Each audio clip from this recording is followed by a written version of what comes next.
I'm replacing this turbo on this '05 Sprinter van, and see that bolt that holds the turbo right there? I couldn't get it was starting to strip with my wrench.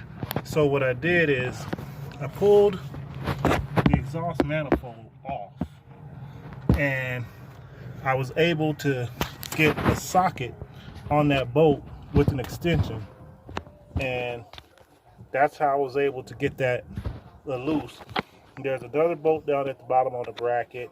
I thought this was going to be pretty simple, but I'm not the first one to work on this van, and so like almost every one of the nuts and bolts on this manifold were different sizes. There are 3 different size bolts on here, and then on the turbo there are 3 bolts, and all 3 of them were different sizes.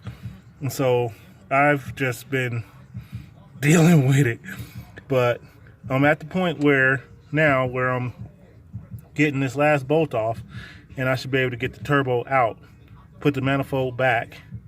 I'm gonna replace all these nuts and bolts with the same size, so if I ever have to do it again, I can use one socket and go through and do all of them.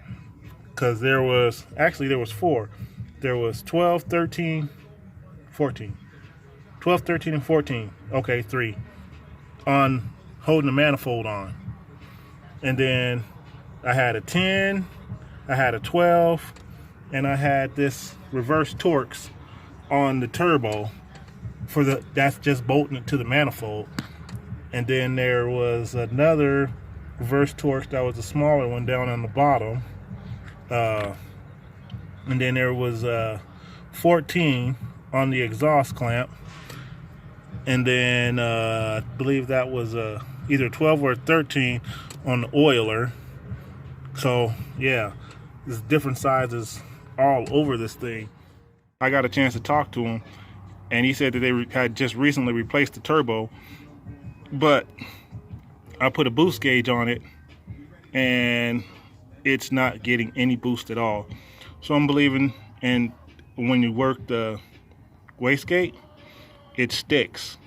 So I'm taking this turbo off and I'm replacing it again. Okay, so got the turbo out. Now I'm getting ready to swap it over. So I've done some changes to this. I was having issues with it. It wasn't moving far enough to close the wastegate. So I changed this arm, because I had this turbo and that turbo. I got this one out the salvage yard, and it was not closing the wastegate. And so I switched it. Now it closes the wastegate, but the wastegate's not sealing because I'm getting absolutely no boost pressure. So I'm going to swap this over, put this turbo on, and see if it works any better, because this one functions smoothly. And I took and blew air through there, and I can actually stop it and make it go by working this arm up and down. If I got it like this, air just bypasses. If I got it like this, it actually stops it and it'll spin the turbo. So here we are.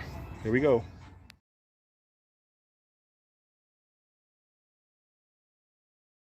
All right, well, I got the new bolts. Got the turbo mounted with all the 3 new bolts, and I also changed input. There was a couple bolts in this exhaust manifold, so I switched them out and went with studs and copper coated nuts for all of them. Got the exhaust manifold back on, got the turbo back on, exhaust hooked back up. Now I just have to turn the key on so I can hook up the wastegate. I replaced the copper gaskets on that oiler there. The O-ring that was on there was good. On the other side of that, it was good, so I left it, and I replaced the grommet that goes down into the turbo oil return. I just replaced that grommet. So hopefully I don't have any leak, any exhaust leak or any other leak. Now I just got to put the intake hose back on right here, and I can fire this baby up and see what it sounds like. See if I get any boost pressure now.